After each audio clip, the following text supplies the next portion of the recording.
d'habitude, ce n'est pas lui qui se confie et ce n'est pas non plus lui qui fond en larmes.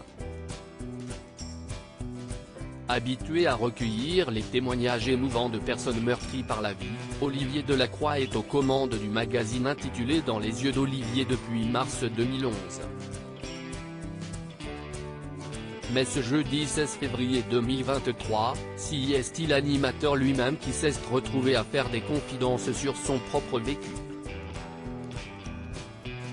Au cours d'une balade nocturne dans les rues parisiennes et aux côtés du journaliste Thibaut Gauthier, pour l'émission Le Figaro la nuit, le présentateur de 58 ans est revenu sur l'un des drames de sa vie, la mort de son fils. En 2000, 2 ans après avoir perdu son père, Olivier Delacroix fait face à une nouvelle catastrophe. Atteint d'une grave malformation cardiaque, son fils de 2 mois décède. Quand vous perdez un enfant, si est quelque chose qui vous pulvérise, quelque chose qui vous fait douter du sens de votre vie, du sens de tout. Et alors vous vivez une chute vertigineuse infinie. A-t-il d'abord exprimé après avoir brièvement évoqué le décès de son papa. Si mon cœur s'était arrêté. Dévasté par la disparition de cette partie de, Olivier Delacroix et sa femme ont connu une période très sombre. On se demande quand la douleur va s'arrêter.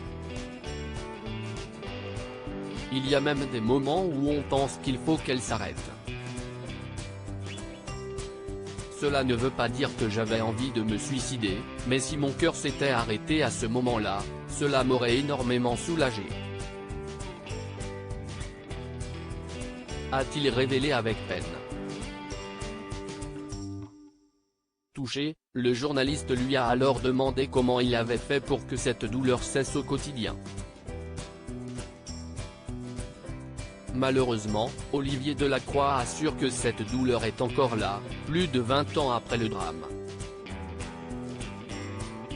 Mais ça ne s'arrête jamais. Vous ne pouvez pas oublier un enfant.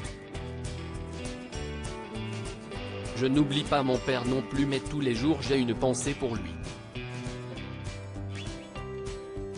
Je me demande tiens, là qu'est-ce ce que je ferais avec mon fils? On irait au parc des Princes, note de la rédaction, voir PSG Lille. Est-ce qu'il aurait été musicien? Cette année, il aurait eu 21 ans. A-t-il conclu la voix tremblante et les yeux humides? Un témoignage poignant.